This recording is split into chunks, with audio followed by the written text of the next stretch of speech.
Hello everyone, welcome to my channel.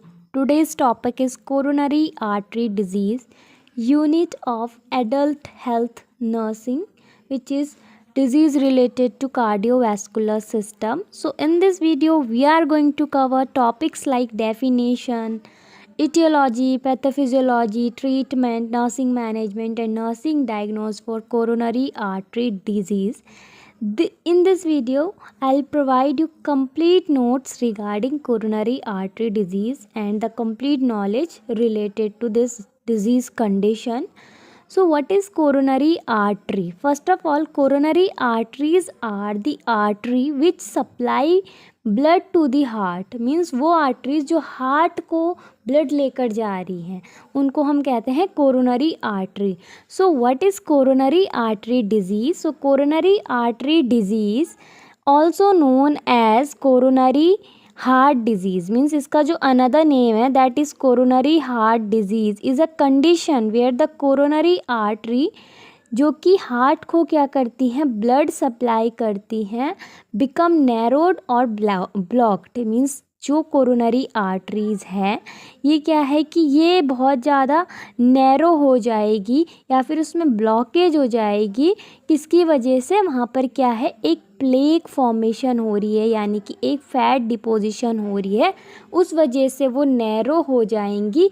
तो उस condition को हम कहते हैं कोरोनरी आर्टरी डिजीज़ और कोरोनरी हार्ट डिजीज़. ये इसकी डेफिनेशन थी. Now what is the aetiology for coronary artery disease? Aetiology means कि क्या इस डिजीज़ के लिए कॉजेस हैं. सो कॉजेस क्या हैं? अथीरोस्क्लेरोसिस मीन्स मोस्ट जो कॉमन कॉज है इस डिज़ीज़ का दैट इज़ अथीरोस्क्लेरोसिस, जिसमें क्या है कि हमारी आर्टरीज़ में फ़ैट डिपोजिशन हो जाता है.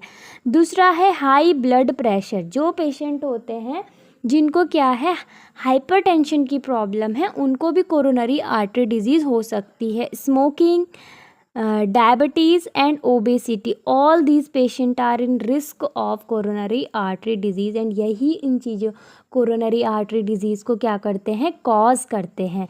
नाउ पैथोफिजियोलॉजी लाइक कि ये जो डिज़ीज़ है ये हो कैसे रही है. सो फर्स्ट किसी भी इटियोलॉजिकल कॉजेज़ या रिस्क फैक्टर की वजह से. इटियोलॉजिकल कॉजेज़ में लाइक अथीरोस्क्लेरोसिस एंड रिस्क फैक्टर में ओबेसिटी या फिर हाइपरटेंशन वाला पेशेंट है कोई, तो उसको क्या होता है उसकी बॉडी में अथीरोस्क्लेरोसिस हो जाता है. अथीरोस्क्लेरोसिस में क्या होता है हमारी जो आर्टरीज़ हैं उनमें फ़ैट डिपोजिशन हो रहा है यानी कि एक प्लेक की फॉर्मेशन हो रही है जिसकी वजह से जो आर्टरीज़ होती हैं वो नैरो होने लग जाती है, वहाँ पर हार्डनिंग स्टार्ट हो जाती है. एंड इसकी वजह से क्या है वहाँ पर क्या है जो आर्टरीज़ नैरो हो गई है. अब वहाँ पर क्या होगा जब आर्टरीज़ नैरो हो जाएंगी तो वो ब्लड फ्लो को क्या कर देती हैं रिड्यूस कर देती हैं एंड जो ब्लड है वो प्रॉपरली उसकी सप्लाई नहीं होगी. एंड अगर जो प्लेक वहाँ पर फॉर्मेशन हुआ है प्लेक का अगर वो प्लेक रप्चर कर जाता है तो वो फर्दर कॉम्प्लिकेशंस को भी फॉर्म कर सकता है. लाइक पेशेंट को हार्ट अटैक आ सकता है या अदर कुछ प्रॉब्लम्स हो सकती है. Now what is the clinical manifestation means sign and symptoms क्या है कोरोनरी आर्टरी डिजीज़ के. So most common is angina यानी कि चेस्ट पेन पेशेंट को होता है, जिसमें क्या है कि पेशेंट को क्या लगता है कि उसके चेस्ट में टाइटनेस उसको प्रेशर एक फील होता है. दूसरा शॉर्टनेस ऑफ ब्रीथ होगा ही बिकॉज क्या है पेशेंट में जो ब्लड फ्लो है वो रिड्यूस हो गया है, प्रॉपर ऑक्सीजन सप्लाई नहीं हो रही है. अगर ऑक्सीजन ही प्रॉपर सप्लाई नहीं होगी तो पेशेंट को इस्कीमिया हो जाता है, जिसमें क्या हो जाता है उसको फिर शॉर्टनेस ऑफ ब्रीथ होगी.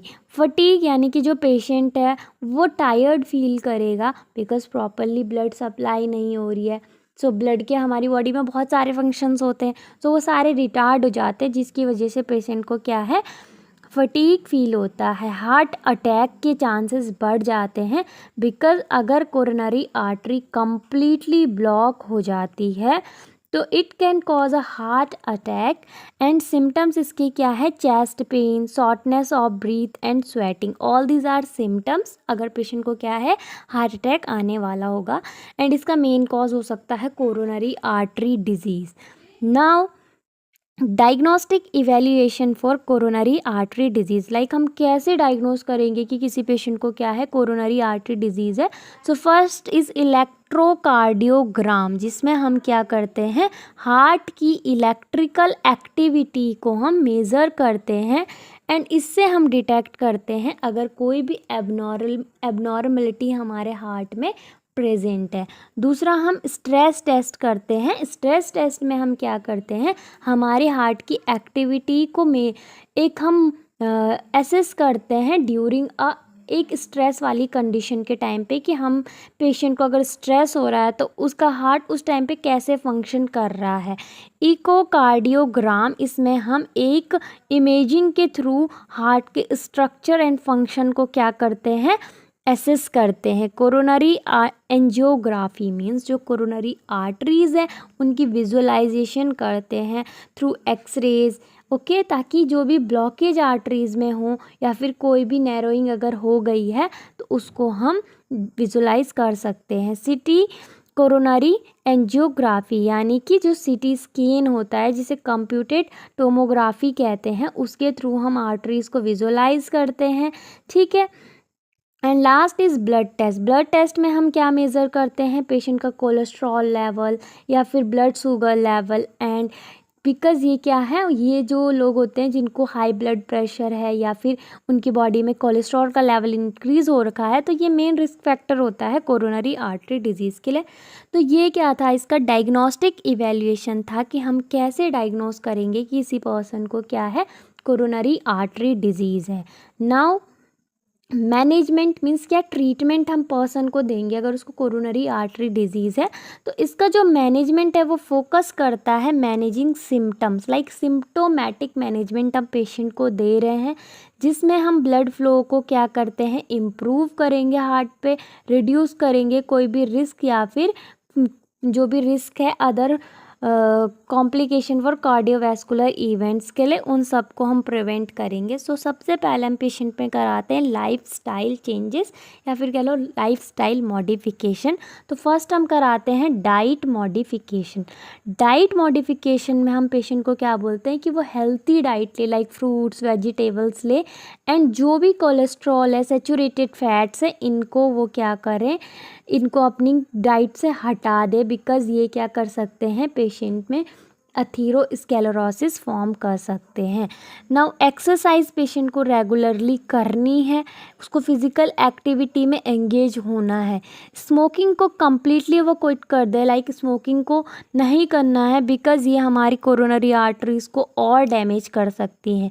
वेट मैनेजमेंट करना है, लाइक अगर उसका वेट ओवर हो गया, लाइक वो ओबीज हो गया, तो उसको बहुत सारी डिजीज़ होने के चांसेस हो जाते हैं, लाइक हाइपरटेंशन, डायबिटीज़ या अदर कार्डियोवैस्कुलर डिजीज़ हो जाती है। तो उसको अपना वेट मैनेज करना है, स्ट्रेस मैनेजमेंट करना है, जिसमें वो क्या करेगा, एक मेडिटेशन प्रॉपरली कर सकता है या फिर रिलैक्सेशन एक्सरसाइज उसको करनी है। नाउ मेडिकल मैनेजमेंट अगर हम इसके लिए देखते हैं कोरोनरी आर्टरी डिजीज़ के लिए, तो हम क्या क्या ड्रग्स पेशेंट को देंगे। So first is statins. Statins क्या करते हैं, हमारी बॉडी में कोलेस्ट्रॉल का जो लेवल है उसको डिक्रीज़ करती हैं, ठीक है। एस्पिरिन देंगे, बिकॉज पेशेंट को अगर क्या है, क्लॉट फॉर्मेशन हो रही है तो ये ब्लड को थिन करती है, तो एस्पिरिन हम देंगे। बीटा ब्लॉकर्स, बिकॉज हार्ट की जो एक्टिविटी है उस पर जो वर्कलोड है उसको हमें रिड्यूस करना है, तो उसके लिए हम बीटा ब्लॉकर्स देंगे। एसी इनिबिटर्स, हम एआरबी हम देते हैं ताकि हाइपरटेंशन को कम कर सकते हैं और जो ब्लड वेसल्स हैं वो रिलैक्सेशन उनका हो सके।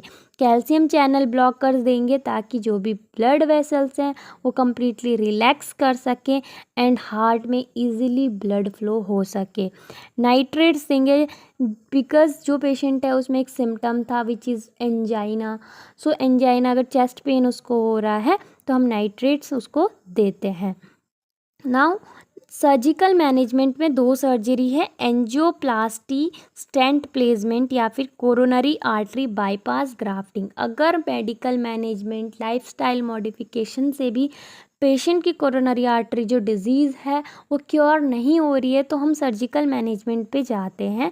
सो इसमें हम एंजियोप्लास्टी एंड स्टेंट प्लेसमेंट में क्या करते हैं, एक कैथेटर और या फिर बलून उसको हम इंसर्ट करते हैं जो भी हमारी आर्टरी ब्लॉक हो रखी है, एंड देन जब वो वहाँ पे ब्लॉकेज वाले एरिया में उसको इंसर्ट किया जाता है तो उसको वहाँ पे इन्फ्लाट यानी कि ओपन किया जाता है, एंड जिससे जो भी वहाँ पे ब्लॉकेज है उसको हम प्रिवेंट करते हैं। दूसरा है कोरोनरी आर्टरी बाईपास ग्राफ्टिंग, जिसे कैब्स बोलते हैं। ये इन्वॉल्व करता है एक bypass around the blocked artery, means जो ब्लॉक्ड आर्टरी है उसके अंदर जो भी ब्लॉकेज हुआ है वहाँ पर वो एक बाईपास फॉर्म कर रहा है, ठीक है, another part of the body, and जो भी वहाँ पे ब्लॉकेज है उसको रिमूव किया जाता है। तो ये 2 सर्जिकल मैनेजमेंट थे कोरोनरी आर्टरी डिजीज़ के लिए। Now nursing management which is most important things for nursing student and the nurses. So health history हम लेते हैं, लाइक पेशेंट की हमें कंप्लीट हेल्थ हिस्ट्री लेनी है जिसमें हमें पेशेंट की मेडिकल हिस्ट्री, उसके रिस्क फैक्टर लाइक उसको हाइपरटेंशन या फिर डायबिटीज़ ऐसी कोई कंडीशन तो नहीं है, इन चीज़ों को हमें कम्प्लीटली उससे हिस्ट्री इसके रिगार्डिंग लेनी है। वाइटल साइंस को मॉनिटर करना है, लाइक उसमें हमें blood pressure, heart rate, respiratory rate, oxygen saturation को कम्प्लीटली मॉनिटर करना है डेली। पेन असेसमेंट करना है, लाइक पेन स्केल्स का यूज़ करके हमें पेन की इंटेंसिटी, लोकेशन या फिर ड्यूरेशन को चेक करना है, जो कि पेशेंट को इसमें क्या हो रहा था, एंजाइना यानी कि चेस्ट पेन हो रहा है। कार्डियक मॉनिटरिंग हम पेशेंट में करेंगे, लाइक हम ईसीजी के थ्रू पेशेंट का जो हार्ट की रिदम है या फिर कोई भी एबनॉर्मलिटीज़ है उसको मॉनिटर करते हैं। लैब एंड डायग्नोस्टिक टेस्ट हम पेशेंट में करते हैं जिसमें हम पेशेंट के बॉडी में कोलेस्ट्रॉल का लेवल या फिर हाइपरटेंशन, इन मीन्स जो ग्लूकोज का लेवल है उसको चेक करते हैं, ठीक है। स्ट्रेस टेस्ट, ये सारी चीज़ें हम पेशेंट में करेंगे as a nursing management, okay.